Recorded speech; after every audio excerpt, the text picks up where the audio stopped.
नमस्कार, तुम्ही बघत आहात आरोग्य दूत न्यूज. आरोग्य दूत न्यूज मध्ये आपल्या सर्वांचं स्वागत आहे. आता आपण आलेलो आहोत राम मंदिर पाचोरा या ठिकाणी. मला वाटतं कमीत कमी हे या मंदिराला 350 वर्ष झालेले असेल या मंदिराला. या पाचोऱ्यामध्ये अनेक कुस्त्याच्या आखाड्या तयार झाल्या, बंद पडल्या, पण आजही आपल्या ह्या राम मंदिरामध्ये कुस्त्यांच्या आखाड्या चालू आहेत. ह्याच आखाड्यामध्ये आज आपल्यासोबत आहे एक छोट्याशा गावातला मुलगा, गाळण, पाचोरा तालुक्यातील.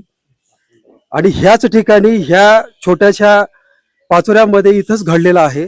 आणि एवढ्या ह्याच्यामध्ये घडून मला वाटतं मलेशिया, श्रीलंका आणि थायलंड या तिघाही देशातील 125 वजनाच्या पैलवानांना चित्त करून आज तो इथं आपल्या गाव, तालुका, जिल्हा त्यांनी एवढ्यातच नाहीये तर आपल्या देशाचं नाव उज्ज्वल केलेलं आहे. आपण त्यांच्याशीच आपण त्यांच्याशी बोलणार आहोत की त्यांची सुरुवात कशी झालेली आहे, त्यांच्याशी विचारूया. हेच आहेत आपले हितेश पाटील. पाटील, आपली सुरुवात कशी झालेली आहे थोडंसं बोलून द्या. नमस्कार, मी पैलवान हितेश अनिल पाटील, माझं गाव गाळण. मी जेव्हा 2014ला ह्या तालमीत आलो, आपल्याकडे आखाड्याला तालीम असं म्हटलं जातं, तिथे मी सुरुवात केली. कुस्तीचे घडे गिरवले. मला गुरु लोकांचं, कोच लोकांचं, भावेश पाटील एअरफोर्समध्ये, संदीप मराठे असतील, अशा अनेक लोकांचं मला मार्गदर्शन लाभलं. तर त्याच्यानंतर मग मी जेव्हा मला इथे प्रॅक्टिस कमी पडायला लागली तर मला कोच लोकांनी पुण्याला पाठवलं. मग पुण्यापासून माझी स्पर्धा जोरात चालू झाली. ज्यावेळेस तुम्ही 125 किलोच्या वजनाच्या पैलवानांना चित केलं, त्यावेळेस तुम्ही सुवर्ण पदक मिळवला, त्यावेळेस तुम्हाला काय तुमची भावना होती? सर्वात आधी मला माझ्या कॉस्ट्युमवर, माझ्या ट्रॅक सूटवर मला माझ्या भारताचा झेंडा आठवला. कारण अनेक मुलं मेहनत करता, कुठलाही गेम असू द्या, कुस्ती असू द्या, काही असू द्या, प्रत्येकाला असं वाटतं की त्यांनी विदेशात जाऊन आपल्या देशाचं नाव करायला पाहिजे. आणि मला ती संधी या प्रभू श्रीराम मंदिरामुळे, या तालमीमुळे, माझ्या गुरुजनांमुळे, मित्रपरिवारामुळे, आईवडिलांमुळे भेटली. त्याचं मी आभार मानतो. बरं, सर्वात इथपर्यंत तुम्ही पोहोचलात असं तुमची म्हणजे तुमचा गुरु किंवा तुमचं असं कोण आहे तुमच्या या ठिकाणी?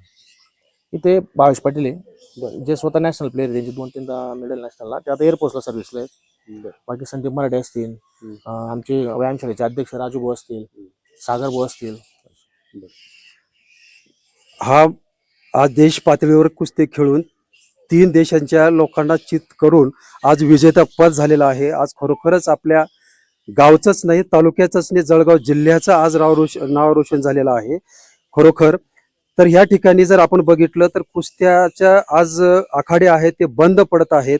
आणि जर आपण इकडे तिकडे बघितलं तर म्हणजे कुस्त्याचं प्रमाण कमी होत आहे. तर आपण तरुणांना काय संदेश देणार आहात? आज कुस्तीकडे किंवा इतर स्पोर्टकडे वळण्याचा मुलांचा दृष्टिकोन जरा कमी झाला आहे. जी जवान पिढी आहे, जे यंगस्टर आहेत, त्यांना सोशल मीडियाचा नाद आहे जास्त. त्यांना व्यायाम नको, त्यांना मेहनत नको, स्ट्रगल तर नकोच नको. पण आज जे दिवस स्पोर्टला आलेले आहेत, खास करून कुस्ती असतील, इतर कुठले गेम असतील, तर त्यांना डायरेक्ट सर्व्हिस जॉईन होते. आता आपल्या कुस्ती डिपार्टमेंटमध्ये आपले चाळीसगावचे सायगाव बगडीचे विजय चौधरी 3दा महाराष्ट्र केसरी झाले, ते DYSP आहे. त्यानंतर चाळीसगाव वाकडीमध्ये अतुल पाटील, जे उपमहाराष्ट्र केसरी, ज्यांचं नॅशनल मेडल आहे, ते रेल्वेमध्ये TC आहे. असे भरपूर पैलवान आहे. त्याच्यामुळे कुस्तीकडे किंवा स्पोर्टकडे वळायला पाहिजे मुलांनी. आधीचा जो पिरियड होता तेव्हा गायडन्स नव्हतं, कोणाला नॉलेज नव्हतं. पण आता म्हणजे कमीत कमी तुम्ही 12वी जरी पास असले तरी तुम्हाला आर्मीमध्ये, एअरफोर्समध्ये, रेल्वेमध्ये तुम्हाला जॉब आहेच आहे. त्यांनी आताच मार्गदर्शन केलेलं आहे. आपल्यासोबत त्यांचे वडील सुद्धा आहेत.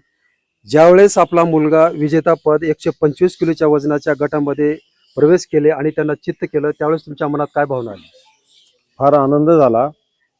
ज्यावेळेस त्याची शेवटची कुस्ती झाली, तो पैलवान 135 किलोचा होता, थायलंडचा. तर अशा पैलवानांना हरवून, म्हणजे श्रीलंकेचा पैलवान असेल, मलेशियाचा असेल, थायलंडचा असेल, विदेशात जाऊन देशाचं नाव रोशन केलं. गावाचं, तालुक्याचं, जिल्ह्याचं, महाराष्ट्राचं, भारताचं नाव रोशन केलं. इतर ठिकाणी खेळलं जातं ते स्वतःसाठी, पण जो आता बँकॉकला खेळला तो देशासाठी खेळला आणि खेळून त्याने सुवर्ण पदक मिळवलं.